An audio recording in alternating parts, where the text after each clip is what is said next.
ഈ സമരങ്ങളെന്ന് പറയുന്നത് അതത് കാലം ആവശ്യപ്പെടുന്ന മുദ്രാവാക്യങ്ങളോട് പ്രതികരിക്കുക എന്നുള്ളതാണല്ലോ പ്രതിപക്ഷ സംഘടന എന്ന നമ്മുടെ ദൗത്യം. പ്രത്യേകിച്ച് വിദ്യാർത്ഥികൾ എപ്പോഴും പ്രതിപക്ഷത്താണ്.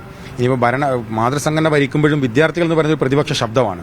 ആ അർത്ഥത്തിൽ എപ്പോഴും പ്രതികരിച്ചുകൊണ്ടിരിക്കേണ്ടത് ഒരു വിദ്യാർത്ഥി സംഘടനയുടെ ദൗത്യമാണ്. അങ്ങനെ വിവിധ ഘട്ടത്തിൽ പ്രതികരിക്കേണ്ടി വന്നിട്ടുണ്ട്. PMC-യുമായി ബന്ധപ്പെട്ട് വലിയ സമരങ്ങൾക്ക് നേതൃത്വം കൊടുക്കേണ്ടി വന്നിട്ടുണ്ട്. പക്ഷേ ഹയർ സെക്കൻഡറി സീറ്റുമായി ബന്ധപ്പെട്ട സമരം എന്ന് പറയുന്നത് ഞങ്ങളുടെ ജീവിതത്തിൽ വലിയ ഒരു അനുഭവമായിരുന്നു. കാരണം സഭക്കകത്ത് ഒരു മന്ത്രി വന്നിരുന്നിട്ട് പറയുകയാണ് മലബാറിലെ കുട്ടികൾക്ക് +1 പഠിക്കാൻ സീറ്റില്ലാത്ത പ്രശ്നമൊന്നുമില്ല, അതൊക്കെ കളവാണ് എന്ന് സഭക്കകത്ത് ആധികാരികമായ വിദ്യാഭ്യാസ മന്ത്രി പറയുന്ന ഒരു ഘട്ടമാണ്. അവിടുന്ന് ആരംഭിച്ചൊരു സമരമുണ്ട്. മലപ്പുറം കളക്ടറേറ്റിൽ മലപ്പുറത്തെ ജയിലിൽ ഞങ്ങൾ പ്രവർത്തകന്മാരായി. ഞങ്ങൾ തിരുവനന്തപുരം തട്ടക്കുളങ്ങര ജയിൽ ഞങ്ങൾക്ക് ജയിൽവാസം അനുഭവിക്കേണ്ടി വന്നു. അവസാനം സഭക്കകത്ത് തന്നെ മന്ത്രി തിരുത്തുകയാണ്, ഞങ്ങൾക്ക് തെറ്റുപറ്റിയതാണ്, കണക്കുകൾ അങ്ങനെയല്ല ഇങ്ങനെയാണ്, അതുകൊണ്ട് സീറ്റ് പ്രഖ്യാപിക്കുന്നു എന്ന് പറയുന്നത്. പുതിയ കാലത്ത് ഒരു സമരം ജയിക്കുക എന്ന് പറഞ്ഞാൽ വളരെ പാടാണ്. നിങ്ങൾക്ക് എല്ലാവർക്കും അറിയാം. സംസ്ഥാന പ്രസിഡന്റ് PK നവാസ് ഇപ്പോൾ മീഡിയ വണ്ണിനൊപ്പം ചേരുകയാണ്. ഏതാണ്ട് 5 വർഷത്തോളം പ്രസിഡന്റ് സ്ഥാനത്ത് നിന്ന് ഇനി പടിയിറങ്ങിയാണ്. എന്താണ്, ഒരുപാട് നേട്ടങ്ങൾ ഉണ്ടായിട്ടുണ്ട്, അതോടൊപ്പം വിവാദങ്ങളൊക്കെ ഉണ്ടായിട്ടുണ്ട്. അങ്ങനെ ഒരു വലിയ കാലയളവ് പൂർത്തിയാക്കി പോകുമ്പോൾ എന്താണ് ഇപ്പം തിരിഞ്ഞു നോക്കുമ്പോൾ? തീർച്ചയായും തിരിഞ്ഞു നോക്കുമ്പോൾ വലിയ ആത്മസംതൃപ്തിയാണുള്ളത്. കാരണം ഒരു പ്രതിപക്ഷ വിദ്യാർത്ഥി സംഘടനയായി ഞങ്ങൾ നിൽക്കുകയാണ്. കേരളത്തിന്റെ പൊതുവായുള്ള സ്വഭാവം ഇടതുപക്ഷം ഭരിക്കുന്ന സമയത്ത് ഒരു സർവകലാശാലയിലും കോളേജിലും ഭരണപക്ഷത്തിരിക്കുന്ന വിദ്യാർത്ഥി സംഘടനയ്ക്ക് അപ്രമാദിത്വം കിട്ടാറില്ല.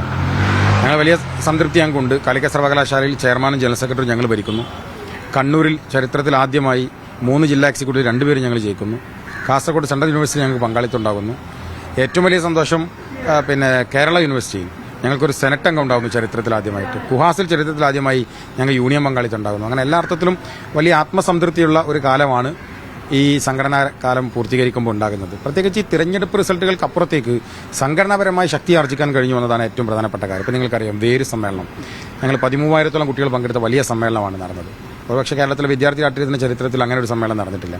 ഇപ്പോൾ കഴിഞ്ഞ ദിവസം മലപ്പുറത്ത് നടന്ന ഞങ്ങൾ സംസ്ഥാന സമ്മേളനം ഏകദേശം 15,000-ലധികം കുട്ടികൾ പങ്കെടുത്തു. നിങ്ങളൊക്കെ കണ്ടതാണ്.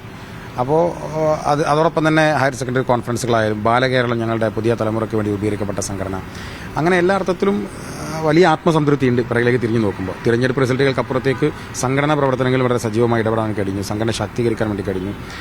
ഈ കോവിഡാനന്തരം ദുർബലമായിരുന്ന ഒരു സാഹചര്യത്തിൽ നിന്ന് ഏറ്റവും ശക്തമായ ഒരു ഘട്ടത്തിലേക്ക് സംഘടന കൈപിടിച്ചുകൊണ്ടുവരാൻ കഴിഞ്ഞു എന്നുള്ളതാണ്. സമരങ്ങളുടെ ഒരു കാലം കൂടി ആയിരുന്നല്ലോ. വലിയ തരത്തിലുള്ള സമരങ്ങൾ നവാസ് നേതൃത്വത്തിൽ നടക്കുകയുണ്ടായി. അതിൽ ഏറ്റവും എടുത്തു പറയുന്നത് ഈ +1 സീറ്റ് പ്രതിസന്ധിയൊക്കെ ബന്ധപ്പെട്ടുള്ള സമരം. അത് ഒരു പക്ഷേ എനിക്ക് തോന്നുന്നു അത് വലിയ തരത്തിലുള്ള വിജയമാവുന്ന ഒരു സാഹചര്യത്തിലേക്ക് പോവുകയും ചെയ്യുന്നുണ്ടായി. ഈ സമരങ്ങളെ എങ്ങനെയാണ് നോക്കിക്കാണുന്നത്?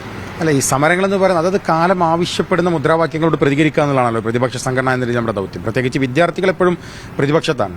ഇനിയിപ്പോൾ മാതൃസംഘടന ഭരിക്കുമ്പോഴും വിദ്യാർത്ഥികൾ എന്ന് പറയുന്നത് പ്രതിപക്ഷ ശബ്ദമാണ്. ആ അർത്ഥത്തിൽ എപ്പോഴും പ്രതികരിച്ചുകൊണ്ടിരിക്കേണ്ടത് ഒരു വിദ്യാർത്ഥി സംഘടനയുടെ ദൗത്യമാണ്.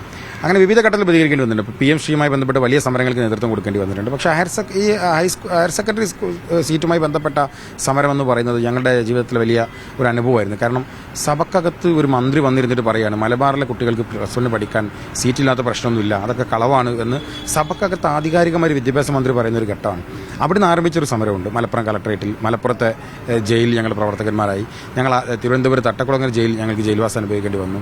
അവസാനം സഭക്കകത്ത് തന്നെ മന്ത്രി തിരുത്തുകയാണ്, ഞങ്ങൾക്ക് തെറ്റുപറ്റിയതാണ്, കണക്കുകൾ അങ്ങനെയല്ല ഇങ്ങനെയാണ്, അതുകൊണ്ട് സീറ്റ് പ്രഖ്യാപിക്കുന്നു എന്ന് പറയുന്നത്. പുതിയ കാലത്ത് ഒരു സമരം ജയിക്കുക എന്ന് പറഞ്ഞാൽ വളരെ പാടാണ്. നിങ്ങൾക്ക് എല്ലാവർക്കും അറിയാം. ജയിക്കുന്ന സമരങ്ങൾ എത്രയാണെന്ന് ചോദിച്ചാൽ വിരലണാവുന്ന സമരങ്ങളേ ഉള്ളൂ. അപ്പോൾ സഭക്കകത്ത് മന്ത്രിയെ കൊണ്ട് തിരുത്തി പറയിക്കാനും പുതിയ പ്രഖ്യാപനങ്ങൾ നടത്താനും കഴിഞ്ഞ ഒരു സമരം എന്ന രീതിയിൽ ആ സമരത്തിൽ ഞങ്ങൾക്ക് വലിയ ആത്മസംതൃപ്തിയുണ്ട്. എന്ന് കരുതി ഞങ്ങൾ ഏറ്റെടുത്ത മറ്റു സമരങ്ങളെല്ലാം സംതൃപ്തി കുറവാണ് എന്നുള്ളതല്ല. ഓരോ സമരവും ഇപ്പോൾ PMC-യുമായി ബന്ധപ്പെട്ട സമരം അതൊരു ജനകീയ സമരമായിരുന്നു. MSF മാത്രമല്ല, സമൂഹം മുഴുവൻ ഏറ്റെടുത്ത സമരമായിരുന്നു. അപ്പോൾ അതിന്റെ ഭാഗമായി ഞങ്ങൾ നിൽക്കേണ്ടി വന്നിട്ടുണ്ട്. അങ്ങനെ അതത് കാലം ആവശ്യപ്പെടുന്ന എല്ലാ സമരങ്ങളും നേതൃത്വം കൊടുക്കാൻ ഈ കാലത്ത് കഴിഞ്ഞിട്ടുണ്ടെന്നുള്ളതാണ്.